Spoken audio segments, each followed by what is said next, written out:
Hey, good day everybody. This is Spencer, and I wanted to show you just a little exercise here that I think will benefit you tremendously.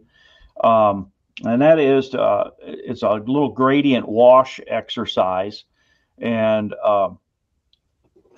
I've got a piece of paper here that I've marked up, gridded up, and I'll show it to you here in just a second. Let me switch cameras. Got some new software here I'm trying out. So you can see it's I've made these lines on it here, and this is I've not really measured these out. I just kind of eyeballed them and took a ruler, made a straight line across the top, then an inch and a quarter maybe. I made another line and a quarter to 3/8 of an inch gap.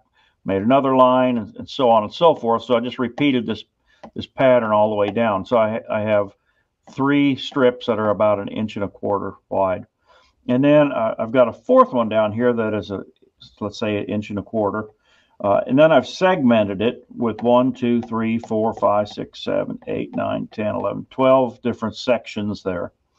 And as I do this, I'll show you and explain what I'm going to do.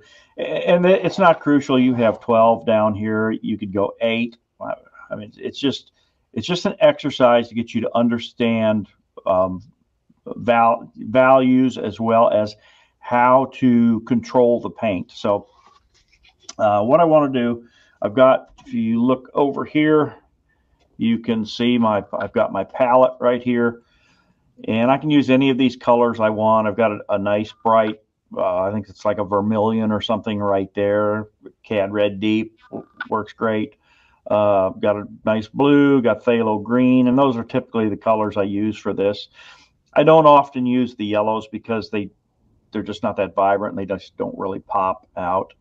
So anyway, we'll try it here, and this is something that I've done many times. I do it in my workshops, particularly when I'm teaching a watercolor workshop, and it's just a good way to loosen up, kind of warm up a little bit before you start get to painting on your actual painting. So anyway, let's without further ado here, let me set this over to the side, and I've got my water right here. And matter of fact, I'd like to slide this over a little bit if I can. Just have to move a light right here real quick. Slide this over, and then bring this over a little farther. That's still not going to be the way I want it, but it is what it is. So anyway, I'm just taking a round mop brush. I've moistened it, and the water here knocked out some excess. And I'm going to just mix up some of my red here. You can see that on the screen there, I think. And I want to get plenty to take me all the way across. And there are multiple ways of doing this. So the first thing I'm going to do, let me grab a paper towel here. So I got a paper towel to kind of blot things out on here. The first way to do this, and maybe the easiest way, is I'm going to take and turn that vertical. Then I'm going to take some water. It's got a little bit of a pinkish hue to it because I cleaned my brush in it, and I should have had a second one here that had so I would always have pure water for this. But I'm just coming down through here, saturating this strip. I'm not trying to stay right with inside the lines. I'm trying to stay close to it, but not being a slave to it, shall we say. Okay, so there I've got that, and it's, like I say, it's got quite a bit of pinkish cast to it. So I may have to change my water here in a minute. All right, so I'm going to get as heavy a pigment as I can and just start right here. Go like that. And now by wetting that, I can just take and tip that, and you see how that flows down through there. Okay, so we're going to take that concept and just carry it a little farther, add a little bit more water to it. Rinse that out a little bit. It's all about learning how much water to have in your brush, how much to have on the paper. Blot it out again, because I'm trying to get this to make just a nice smooth transition from pure color down to, let's say, pure white paper down here. And you notice I'm just kind of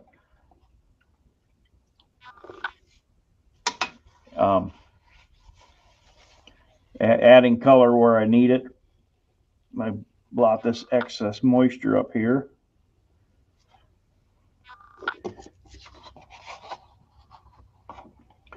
So I take and tilt it, try to keep it where the camera's picking this up, and then just use your brush to push it around, coax it to get it to go where you want it to go, do what you want it to do, just like that.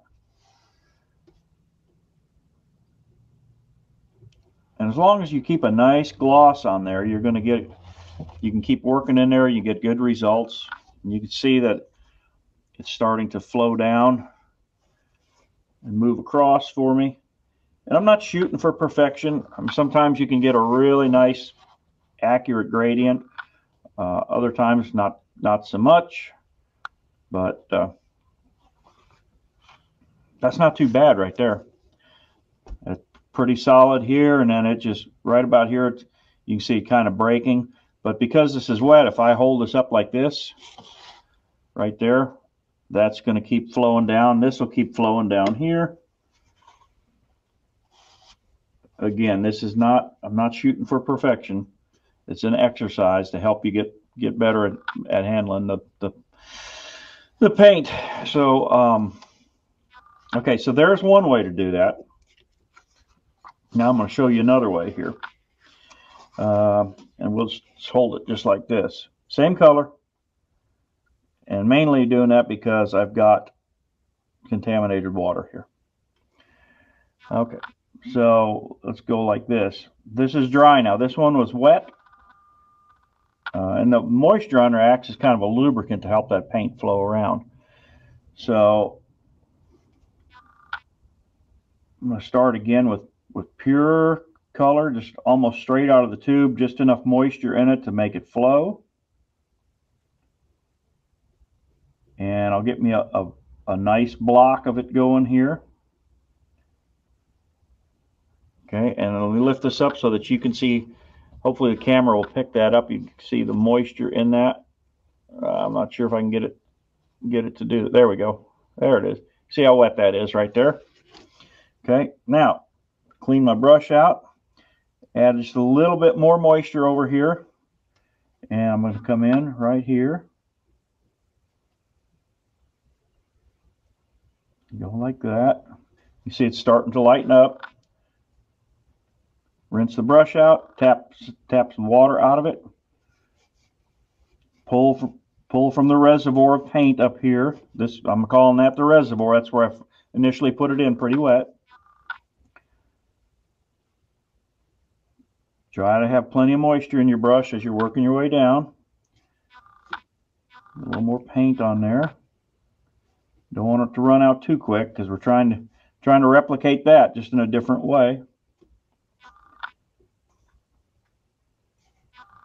I can go back up in here and add a little more pigment to it if I need to.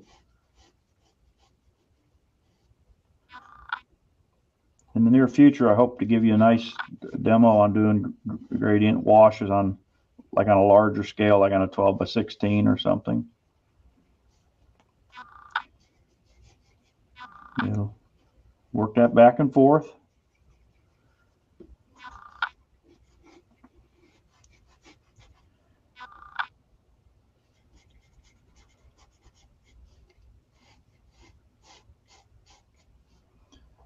A little more pigment in there. Right here to help this to transition. Seeing as I go down, I'm losing pigment, so it's getting thinner and thinner.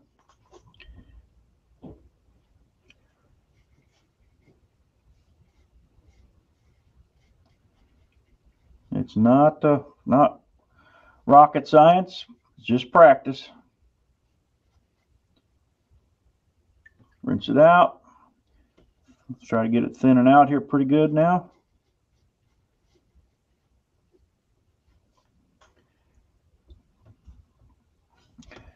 You're going to find it's a little more of a challenge than it looks like, but that's okay.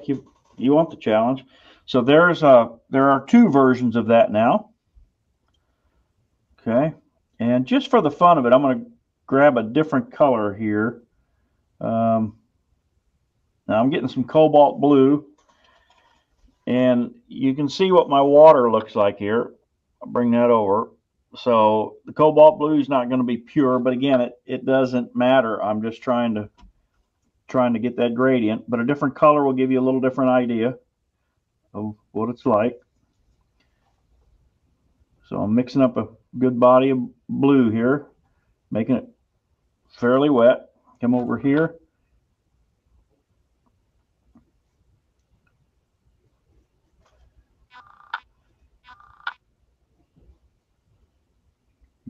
Get that reservoir going, build that up. Okay, there's that.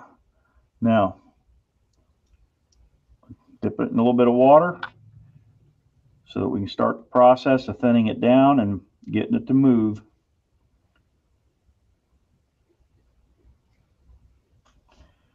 Dip it in a little bit of water.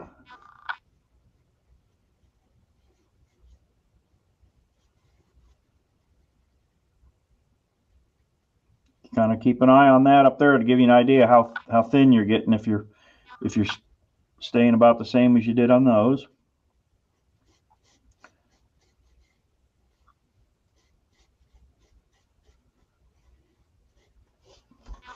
I love doing stuff like this and doing color charts and color wheels. Color wheels are a lot of fun to do.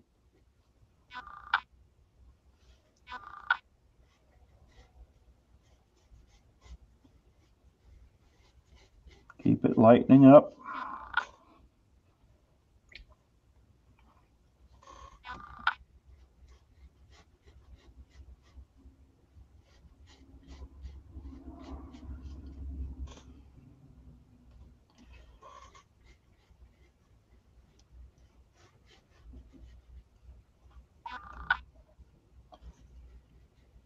Thinning it down.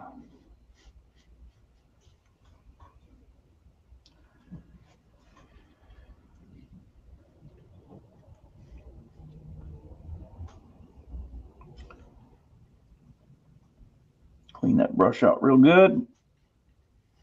There we go. And one more cleaning of it. Okay.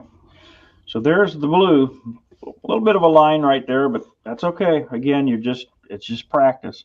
Now, the last thing I want to show you is doing this gradient, but in sections. It's segmented so that the colors, it's not a smooth transition. You're going to color this block and then lighten it up a little, color this block, so on and so forth, till you get down to white paper here. So I'm going to start with this cobalt that I've got right here, and I'm going to take, and this is not important that you fill that square in absolute. Just do something like this right here. Make sure you get it good and dark as you can get it. There you go. See that? That's looking pretty good there, almost straight out of the tube. I'll bring this up to you. I wish I could zoom my camera in, but I don't have that ability yet. Okay. Add a little bit of water, thin that down.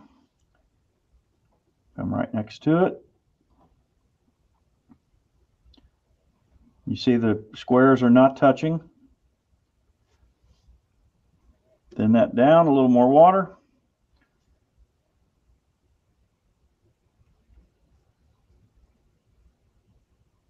Now, I know there will be some of you out there that will want it to be just perfect. And that's okay. Doesn't have to be, but it's okay if you want to do that.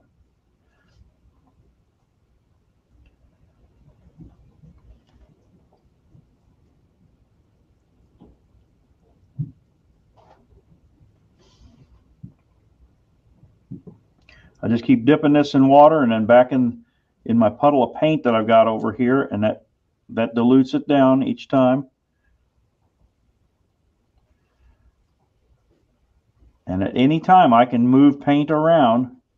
Like if I don't think my transition's going quite like it should, like this pigment here, I can pick that up, and that pigment there, and I can move it into there.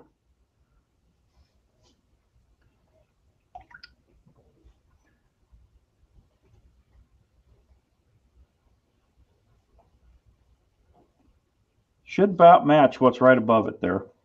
That one there may be a little bit light, so let's add a little more pigment to it.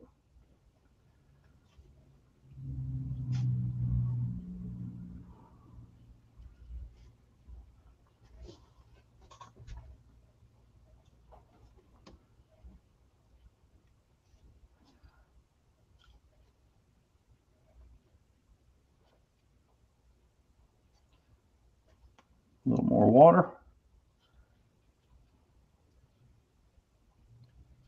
I'm just about there. That one I'm going to leave white.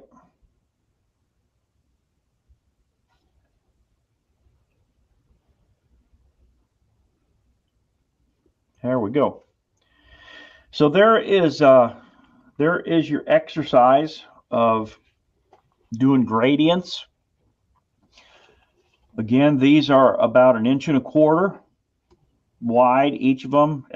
This is actually like an 8 by 10 piece of watercolor paper here, so 9 inches long or whatever. 12. I've got 12 segments in here. Again, if you wanted to start out with 6, that's fine. What's important is that you do something. You do some kind of exercise to help you understand the characteristics of the pigment and what it's going to do.